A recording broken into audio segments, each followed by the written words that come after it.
I get it. The stereotype of an artist or creative is not exactly someone who's hyper organized and disciplined.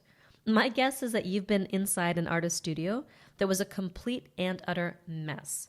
I have too. In fact, my office looks like that most of the time, and sometimes my entire house. Confession time. I've always been messy, and I probably always will be messy. I'm thinking about a million things, and it's usually not how do I keep my house clean. The funny thing is that people think I'm hyper organized because I create so much, but I'm not at all. Pretty much the only place in life that I'm organized is around my product creation process. While my office is messy, my product creation process is not. So let me give you a quick behind the scenes tour of how I keep everything organized so I could quickly get this entire product done, out, and delivered at a high level of quality in just 2 months, and how you can keep your product creation process streamlined and organized too. Welcome to Disciplined Creativity. As you know, I began my product creation process with a mind map. At first, I used the mind map to simply work out my ideas and find the hook behind my product, as well as to define the best order of my big buckets or modules to ramp someone up from simple wins to more complicated actions. Then, once I'm clear about what's inside my product, I usually create a new mind map to drill down to the next level of detail. This is where I define and organize each training within each module. While this may change slightly once I start to deliver or record the product, this is usually the roadmap from which I work. Once I know every training and deliverable within my product, I head on over to Google Drive and create a master folder for all my project documents. I usually name this folder after the program and enrollment cycle. The folder I'm currently working in is called Experience Product Masterclass, and since this is a program I offer once a year, I have separate subfolders for each enrollment cycle. So far we have EPM 2016, EPM 2017, and EPM 2018. Once I've created this folder, I share it with any teammates who are supporting me. When I share the entire folder with them, they automatically get access to any future docs I create within that folder, so I only need to share it once. You can also choose to share a single document rather than sharing access to the whole folder. But there's very little I keep secret, so I usually just share the whole folder. Next, I create my delivery schedule spreadsheet, which I shared with you in Module 3, Ready, Aim, Fire. Create your experience product design and delivery schedule.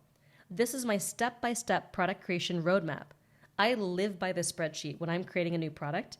I basically have it open all the time and refer to it on a daily basis. I put the name of every single training and deliverable into the spreadsheet, as well as the week, date, and time it has to be done, as well as what kind of deliverable it is, for example, live training, pre-recorded training, office hours, etc. I also give each training a number, so it's easier to organize all our project assets later on. I base the number off the module and video. So if it's Module 3, Video 12, the number of the training would be M5V02. Once this is done, I add all the dates onto my calendar to make sure that I know where I need to be when and what I need to create when. I use iCal, and you can use whatever calendar system you're comfortable with. Later on, as I complete each training, I fill in additional details on the spreadsheet. The number of XPs associated with each training, the status of the deliverable, whether it's done or in progress, the length of the training, the big picture description for the membership site, so my team can just cut and paste this info when they're posting the content, and the Your Next Win description for the membership site. Here's the completed spreadsheet one more time. This keeps me and the team super organized. I've included a download of my course delivery spreadsheet in the worksheets for today's training again. But as I mentioned, I begin with just a few key pieces of information. Deliverable name and number, the week, date, and time it has to be done, and the kind of deliverable it is. Once I finish this, I move over to building out the rest of our project folders within Google Drive. As you can see, we have a very simple file organization system to keep everything clearly organized. While file organization may not be the sexiest topic in the world, I gotta say that when you set up your product creation process right from the start, you'll save yourself a lot of time and headaches later on. This process becomes more important the larger your products and the bigger your team. Just to repeat, within my Experience Product Masterclass Google Drive folder, I have a subfolder for course delivery. Then within that, I have a subfolder for each module of the program. Then within that, I have a separate doc for each training where I write my scripts. As you can see, each script document starts with a number and a name. This allows us to sort them alphabetically and have all the files line up in the right order from script number 1 to script number 12. One ninja tip: if you have more than 10 trainings, use a numbering system with 01, 02, 03, etc. So when you sort alphabetically, all your docs line up in order from first training to last. Our numbering convention includes the module number and the video number. So M5V02 stands for Video 1 in Module 1.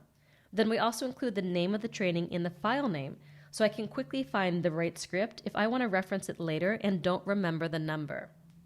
We keep the rest of our project files, including Keynote presentation files, Camtasia video files, video exports, and worksheets in Dropbox, as well as on a backup hard drive.